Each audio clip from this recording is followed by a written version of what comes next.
क्या आपको पता है सक्सेस क्या है या सक्सेसफुल होना क्या है? कंफ्यूजिंग ना? मैं भी कंफ्यूज था, but it's very simple. Success वो है जब आप कुछ अचीव करते हो और उससे आपको सेटिस्फेक्शन मिलती है। हर ह्यूमन बीइंग की सक्सेस अलग अलग चीज़ों पे डिपेंड करती है, such as their professional goals, personal goals, emotional wellbeing और any kind of contribution towards society. Like किसी को एनजीओज में काम करना पसंद होता है, उनके लिए वो सक्सेस है। किसी को एनिमल्स की केयर करना पसंद होता है, किसी के लिए वो सक्सेस है। और किसी के लिए बहुत सारा पैसा कमाना सक्सेस होता है। मेरे लिए सक्सेस ये है कि मैं नेक्स्ट ईयर अपनी पीएचडी कंप्लीट कर लूँ। आप लोगों के लिए क्या सक्सेस की डेफिनेशन है, प्लीज़ कमेंट्स में ज़रूर बताइएगा। क्या आप जानते हैं लाइफ में कुछ ऐसे तरीके होते हैं, अगर आप उनको समझ जाओ तो आप स्पीड अप कर सकते हैं अपने गोल्स को अचीव करना और अपने सक्सेस को अचीव करना। हाय दोस्तों, मेरा नाम मधुर है और आज हम इन्हीं कुछ फैक्ट्स के बारे में बात करेंगे। So let's dive in. Fact number 1, set clear goal. सबसे पहले आपको अपना क्लियर गोल डिसाइड करना है जो कि लॉन्ग टर्म होगा। For example you can set for 5 year long term goal और 3 ईयर लॉन्ग टर्म गोल।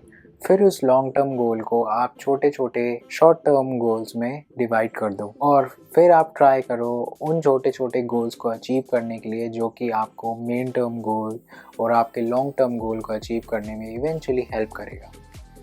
थोड़ा कंफ्यूजिंग है ना, बट इट्स क्वाइट सिंपल। इसे एग्जांपल से समझते हैं। सो लेट्स इमेजिन एक लड़का है, let's call him Sam. So Sam थोड़ा ओवरवेट है और सैम का लॉन्ग टर्म गोल है कि वो एक डिसेंट अच्छी फिजिक अटेन कर पाए, बट डायरेक्टली वो ये काम तो नहीं कर सकता। सो उसको अपने गोल्स को शॉर्ट टर्म गोल्स में डिवाइड करना पड़ेगा और उन गोल्स के लिए उसे एक्शन लेना पड़ेगा जो कि इवेंचुअली उसे लीड करेंगे कि वो अपना लॉन्ग टर्म गोल अचीव कर सके। For example, in next 3 months, he decided to stop consuming sugar and improve his protein intake daily. वो एक्शन ले रहा है अपने शॉर्ट टर्म गोल्स अचीव करने के लिए जो कि इवेंचुअली उसे हेल्प करेंगे कि वो लॉन्ग टर्म में एक अच्छी डिसेंट फिजिक अटेन कर ले। Moving on to our next fact, consistency. अब यहाँ कंसिस्टेंसी का रूल समझने के लिए एग्जाम्पल पे वापस जाते हैं। सैम अपने एक्शंस पे कंसिस्टेंट नहीं रहेगा जिससे कि वो अपने शॉर्ट टर्म गोल्स अचीव कर सके, तो वो अपने लॉन्ग टर्म गोल को कभी अचीव नहीं कर पाएगा। Moving on to fact number 3, discipline and willing to sacrifice. किसी ने कहा है कि कुछ पाने के लिए कुछ खोना पड़ता है। मुझे याद नहीं ये किसने कहा है, बट जिसने भी कहा है बात तो सही है। अब इस फैक्ट को भी अपने एग्जाम्पल से समझते हैं। सो सैम अपना वर्कआउट एंड डाइट अच्छे से मेंटेन कर रहा है, सब उसकी लाइफ में अच्छा चल रहा है और वो अपने शॉर्ट टर्म गोल्स भी अचीव कर रहा है धीरे धीरे, और अपने लॉन्ग टर्म गोल को लेके वो बहुत डेडिकेटेड एंड बहुत फोकस्ड है। यहाँ एंट्री होती है उसके फ्रेंड्स की। फ्रेंड्स कहते हैं कि let's go party, have some drinks, जिसमें कि कुछ गलत नहीं है। Literally drinking once in a while it's fine, it's not bad, but the thing is it clashes with the goal, like long term goal of Sam's। वो ये clash कर रहा है सैम के लॉन्ग टर्म गोल से जो कि है एक डिसेंट फिजिक अचीव करना। और अल्कोहल उसकी जर्नी को बढ़ा देगा, उसकी ड्यूरेशन को, जो उसकी जर्नी है, जो ड्यूरेशन है वो गोल अचीव करने की, लॉन्ग टर्म गोल अचीव करने की, वो बढ़ा देगा। So it's nothing wrong about that, like going out with the friends and having a drink once in a while, but ये clash नहीं करना चाहिए आपके पर्सनल और लॉन्ग टर्म गोल से। तो यहाँ सैम को क्या करना चाहिए?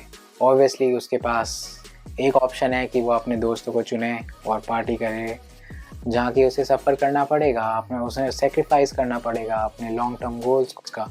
और उसके पास दूसरा ऑप्शन है, या फिर वो अपने दोस्तों को मना कर दे और सेक्रीफाइस कर दे अपने फ्रेंड्स की कंपनी को to achieve his goal, which is very difficult, not advisable, but it is very difficult. So किसी ने सही कहा है, कुछ पाने के लिए कुछ खोना पड़ता है। Fact number 4, continuous pursuit of knowledge. Napoleon Hill ने अपनी famous book think and grow rich में कहा है, the way of success is the way of continuous knowledge. So आप ये फैक्ट्स किसी भी सिचुएशंस में अप्लाई कर रहे हैं, अगर आप अपनी पर्सनल लाइफ में अप्लाई कर रहे हैं, अपनी प्रोफेशनल लाइफ में अप्लाई कर रहे हैं, कोई भी फील्ड है, सो ये फैक्ट्स स्टैंडर्ड हैं बट द थिंग इज़ आप अपने गोल्स के लिए मेहनत करते रहें, साथ ही साथ अपनी जो फील्ड है आप उसमें एक्सपीरियंस गेन करें और नॉलेज गेन करें। लाइक फॉर एग्ज़ाम्पल अगर कोई स्टूडेंट है और उसे कोई एग्ज़ाम क्लियर करना है तो वो फिगर आउट करे कि वो ज़्यादा इन्फॉर्मेशन उस फील्ड के बारे में और उस एग्ज़ाम के बारे में कैसे गेन कर सकता है। और ये चीज़ समझने के लिए हम वापस आते हैं सैम पर। सो सैम को अगर एक decent physique over the period of time build करनी है तो साथ मेहनत से काम नहीं होता। मेहनत ज़रूरी है बट अकेले मेहनत से काम नहीं होता। उसे साथ ही साथ एक्सपीरियंस बिल्ड करना पड़ेगा। उसे साथ ही साथ अपने ऊपर काम करना पड़ेगा, अपनी नॉलेज इंक्रीज़ करनी पड़ेगी towards fitness, his training and nutrition. So moving to fact number 5, never afraid to start again. दोस्तों, ये ज़रूरी नहीं कि आपको हर टाइम सक्सेस मिले, कभी कभार फेलियर भी मिलते हैं। कई सारे शॉर्ट टर्म फेलियर्स जर्नी में आते हैं जो कि नॉर्मल है, because probability of success and failure is 50-50।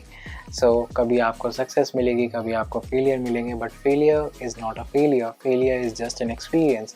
आप उसे हम्बली एक्सेप्ट करिए, चेरिश करिए, उसे यूटिलाइज़ करिए कि आप अपने आप को कैसे कल्टीवेट कर सकते हैं और उस फेलियर से आगे बढ़िए। सो इस फैक्ट को भी सैम के एग्जांपल से समझते हैं।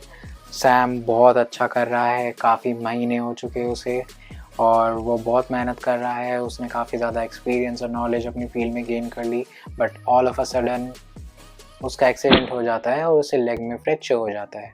अब वो क्या करेगा? वो 3 महीने बेड रेस्ट पे है। यहाँ तो वो गिव अप कर दे और अपने लॉन्ग टर्म गोल को सेक्रीफाइस कर दे, या फिर वो 3 महीने बाद अपनी प्रोग्रेस जो वो लूज़ कर देगा वो भूल के एक नई स्टार्ट करे और फिर से वो अपने गोल्स पे काम करे। हाँ, जो उसका जो लॉन्ग टर्म गोल होगा वो ज़रूर अफेक्ट होगा क्योंकि ड्यूरेशन बढ़ जाएगी उसकी लॉन्ग टर्म जर्नी की, बट उसके पास एक्सपीरियंस होगा इस बार। He is starting with experience again और उसके पास इतना सारा एक्सपीरियंस होगा, इतनी सारी नॉलेज होगी तो उसके लिए रिकवर करना फ्रॉम द इंजरी एंड अपने गोल को अचीव करना ज़्यादा ईजी होगा। सो remember that it's not about failures, it's not about stopping, it's all about never giving up attitude. So remember, you will never lose until you give up. So just start again in any situation, just start again, never afraid to start again. आज की video हम यहीं ख़त्म करते हैं। अगर आपको video पसंद आई तो please do like, share, comment and subscribe और हम मिलेंगे नेक्स्ट वीडियो में। तब तक के लिए जय हिंद।